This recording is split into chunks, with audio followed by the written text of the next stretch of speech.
ಶ್ರೀನಿವಾಸ್ ಸಂಗಡಿಗೆ ಅವರು ಕನ್ನಡ ಸಂಸ್ಕೃತಿ ಇಲಾಖೆ ಸಚಿವರು ಮೊದಲ ವಿಜಯನಗರ ಸಾಮ್ರಾಜ್ಯದ ರಾಜಧಾನಿ ಆನೆಗೊಂದಿ ಅಧ್ಯಕ್ಷರು.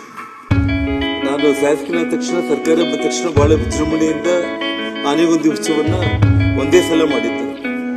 3 ವರ್ಷ ಆಗ್ತಾ ಇದೆ, ಮತ್ತೆ ಮಾಡ್ಲಿಕ್ಕೆ ಆಗಲಿಲ್ಲ. ಕಳೆದ ವರ್ಷ ಅವರೇ ಬಹಿರಂಗವಾಗಿ ದಿನಾಂಕ ಅನೌನ್ಸ್ ಮಾಡಿದ್ರು, ಆದ್ರೂ ಕಳೆದ ವರ್ಷನೂ ಉತ್ಸವ ಮಾಡಿಲ್ಲ. ಈ ವರ್ಷ ಮಾಧ್ಯಮ ಸ್ನೇಹಿತರಿಂದ ಹಿಡಿದಲ್ಲಿ ಸ್ಥಳೀಯರು ಬಹಳ ಅವರು ಒತ್ತಡ ಆಗ್ತಾ ಇದ್ದಾರೆ.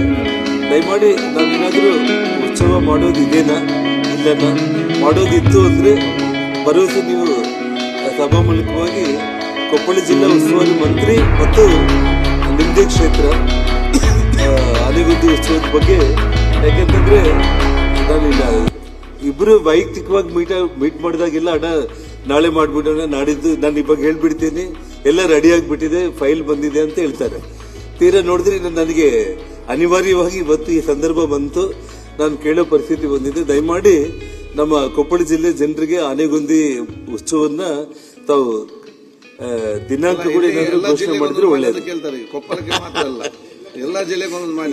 ಅಲ್ಲಲ್ಲ ಅಧ್ಯಕ್ಷರೇ, ಬಟ್ ಆದ್ರೆ ಅಲ್ಲಿ ಏನಾಗಿದೆ ಅಂತಂದ್ರೆ ಹಂಪಿ, ಆನೆಗೊಂದಿ, ಮೈಸೂರು, ಈ ಬಾದಾಮಿ, ಪಟ್ಟದಕಲ್, ಐಹೊಳೆ, ಬಿಜಾಪುರ, ನವರಸಪುರ, ಈ ರೀತಿ ಕೆಲವೊಂದು ಐತಿಹಾಸಿಕ ಸ್ಥಳಗಳು.